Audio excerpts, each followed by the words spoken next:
Good morning students. हमारा chapter number 12 चल रहा है क्रॉप प्रोडक्शन एंड मैनेजमेंट। इस चैप्टर में हम स्टडी करेंगे अबाउट क्रॉप प्रोडक्शन की क्रॉप का प्रोडक्शन कैसे होता है और उसका मैनेजमेंट हम कैसे करते हैं।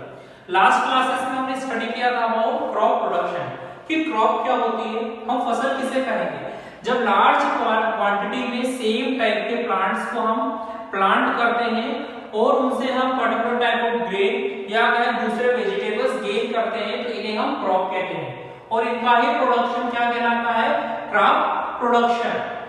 और इसका हम मैनेजमेंट कैसे करें, मींस क्रॉप का प्रोडक्शन हो गया है लेकिन इसकी मैनेजमेंट हम कैसे करें, इसका स्टोरेज कैसे करें, तो ये हमें इस चैप्टर में स्टडी करना पड़ेगा क्योंकि ये जो हमारा चैप्टर है मोस्ट इंपोर्टेंट है।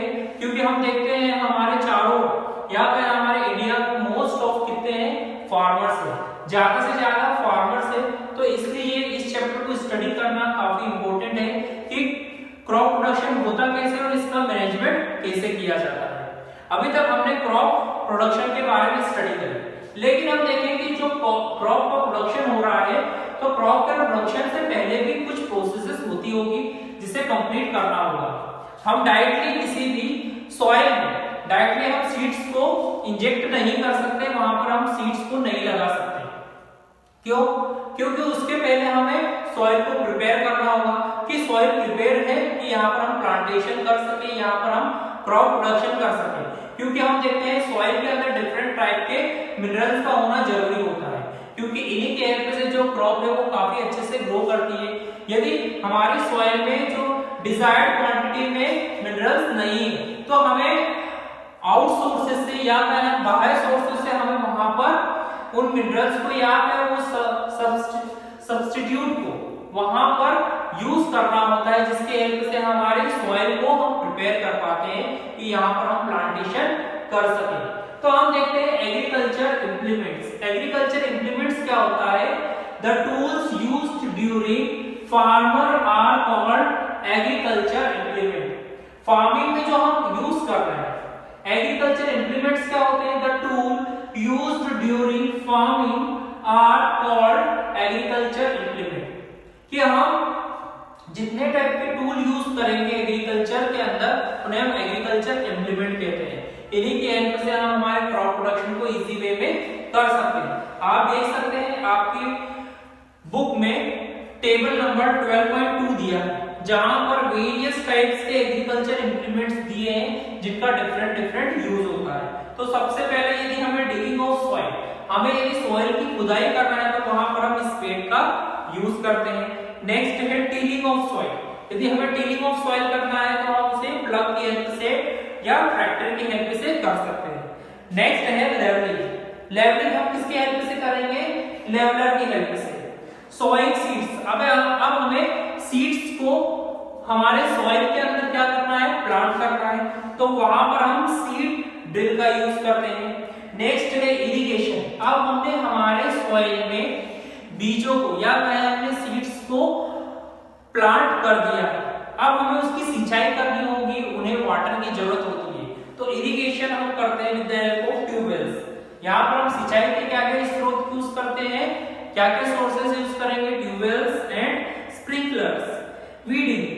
वीडिंग हम करते हैं खुरपा की हेल्प से। आप देखेंगे कि हमने हमारे पर्टिकुलर फार्म पर या फिर हमारे खेत के अंदर यहाँ पर क्रॉप का प्रोडक्शन किया है या हमने सीड्स का इरिगेशन किया है, वहां पर सिंचाई हो रही है, लेकिन देखा जा रहा है कि हमारे सीड्स के अलावा भी दूसरे टाइप के प्लांट वहां पर ग्रो करते हैं जो हमारे सॉइल के अंदर के जितनी भी न्यूट्रिएंट है उनको एब्जॉर्ब करते हैं और वो हमारे सॉइल तक नहीं पहुंचते, जिस कारण हमारे सॉइल के अंदर ना पहुंचने के कारण वो हमारे क्रॉप पर भी नहीं पहुंचते हैं, जिसके कारण क्या हो रहा है, जो न्यूट्रिएंट हमारे क्रॉप को मिलना चाहिए था वो इन अनडिजायर्ड प्लांट्स को मिल रहा है।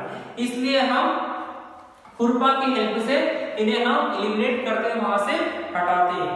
नेक्स्ट है हार्वेस्टिंग। हार्वेस्टिंग हम करते हैं हार्वेस्टर की हेल्प से। थ्रेसिंग हम करते हैं थ्रेसर्स की हेल्प से। और लास्ट होता है स्टोरेज। हमने थ्रेसिंग की मींस जो हमारे सीड्स हैं, अब हम देखेंगे जो हमारा क्रॉप का ज्यादातर प्रोडक्शन होता है वो सीड्स के फॉर्म में होगा और सीड्स के ऊपर एक लेयर होती है जो हमारे यूज की नहीं होती है, तो हम थ्रेसर की हेल्प से उन अनडिजायर्ड लेयर को रिमूव करते हैं और हमारे ग्रेन को हम गेट करते हैं।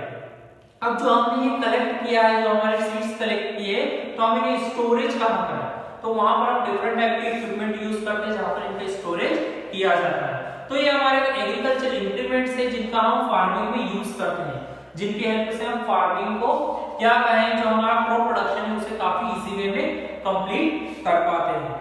अब हम देखते हैं कि crop production method, crop production की ऐसी कौन-कौन सी मेथड होगी या कहें ऐसी कौन-कौन से स्टेप्स होंगी जिनकी हेल्प से हम क्रॉप प्रोडक्शन को हम कर सकते हैं। तो हम देखते हैं the basic agriculture practices include, हम देखें कि ऐसी कौन-कौन सी बेसिक एग्रीकल्चर प्रैक्टिसेस है जिनकी हेल्प से हम क्रॉप प्रोडक्शन कर पाते हैं। तो पहला होता है प्रिपरेशन ऑफ सॉइल। आप देख सकते हैं कि सबसे पहले प्रिपरेशन ऑफ सॉइल होता है, दूसरा होता है सोइंग सीड्स। अब हम नेक्स्ट स्टेप पे क्या करते हैं, बीजों को हम सॉइल के अंदर प्लांट करते हैं।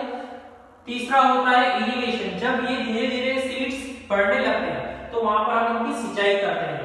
और नेक्स्ट होता है गेटिंग रीड ऑफ वीड्स, हम देखें कि जो खरपतवार है या कहें इसे अनडिजायर्ड जो प्लांट है उनको रिमूव करा जाता है। फिर हम देखते हैं जब हमारी क्रॉप तैयार होती है तो उसकी हार्वेस्टिंग की जाती है, उनके ऊपर से जो अनडिजायर्ड लेयर है उन्हें रिमूव किया जाता है। और आखिरी में हम addition of manure and fertilizers, हम हमारे सॉइल के अंदर न्यूट्रिएंट या गैर पोषक तत्वों की कमी को पूरा करने के लिए मैन्योर और फर्टिलाइजर का यूज करते हैं। जो बायोडिग्रेडेबल प्रोडक्ट होते हैं उनके हेल्प से जो बनने वाले जो हमारे खाद होती है उसे हम मैन्योर कहते हैं। दूसरे फर्टिलाइजेशन जो सिंथेटिक होते हैं, जो मैनमेड होते हैं, उन्हें हम फर्टिलाइजर्स कहते हैं। तो सबसे पहले हम देखते हैं preparation of soil. Preparation of soil या कहें सबसे पहले कि हम सॉइल को तैयार कर रहे हैं, ये मोस्ट इंपोर्टेंट स्टेज है, क्योंकि इसी स्टेज के बाद हम किसी भी क्रॉप प्रोडक्शन की सक्सेस रेट को कैलकुलेट कर सकते हैं कि हमने सॉइल को किस तरीके से प्रिपेयर किया है। आप देखेंगे जैसे ही सीड को हम सो करते हैं या कहें हम प्लांट करते हैं तो हम देखते हैं कि वहां पर जो सीड है उसे डिफरेंट टाइप की रिक्वायरमेंट होती है, उसे एयर भी चाहिए, वाटर भी चाहिए, न्यूट्रिएंट भी चाहिए और दूसरी चीजें भी चाहिए। तो ये किनकी हेल्प से पूरी होगी, जब हम सॉइल को प्रिपेयर करेंगे। जब सॉइल का प्रिपरेशन किया जाता है तो हम देखते हैं उसमें सफिशिएंट अमाउंट में एयर प्रेजेंट होती है, उसमें हम मैन्योर और फर्टिलाइजर की हेल्प से उसकी फर्टिलिटी रेट को इंक्रीज कर पाते हैं, उर्वरक क्षमता को बढ़ा पाते हैं। और उसके बाद जब हम सीड को सो करते हैं, वहां पर हम उनका प्लांटेशन करते हैं तो काफी इजीली ग्रो करते हैं और हमें अच्छी क्रॉप प्रोडक्शन मिलती है। The first and important stage before growing a crop is preparation of soil. सबसे पहले हम preparation of soil को ही complete करते हैं, which means to turn the soil and loosen it for deep penetration of roots into the soil. यहाँ पर क्या होगा, जो हमारे प्लांट निकलेंगे उनकी जो रूट है वो डीप सॉइल के अंदर जाना चाहिए, क्योंकि वहीं से वो पोषक तत्वों को अपने अंदर एब्जॉर्ब कर पाते हैं। Enabling the root to breathe easily, soil consists minerals, water and air. Soil के अंदर हम देखते हैं मिनरल, वाटर और एयर प्रेजेंट होती है। Such nutrients are absorbed by plants. Some organisms are also found in soil. आप देखेंगे कि सॉइल के अंदर में बहुत सारे ऐसे ऑर्गेनिज्म पाए जाते हैं जो क्रॉप प्रोडक्शन के लिए काफी जरूरी होते हैं। फॉर एग्जांपल हम देखें अर्थवॉर्म को आप देखेंगे तो ये सॉइल के अंदर ह्यूमस की रेट को इंक्रीज करता है।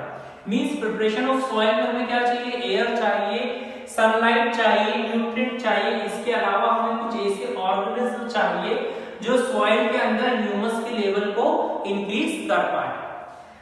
नेक्स्ट है हमारा, अब हम देखेंगे कि जो हमारा प्रिपरेशन ऑफ सॉइल है वो किसकी हेल्प से कंप्लीट होता है।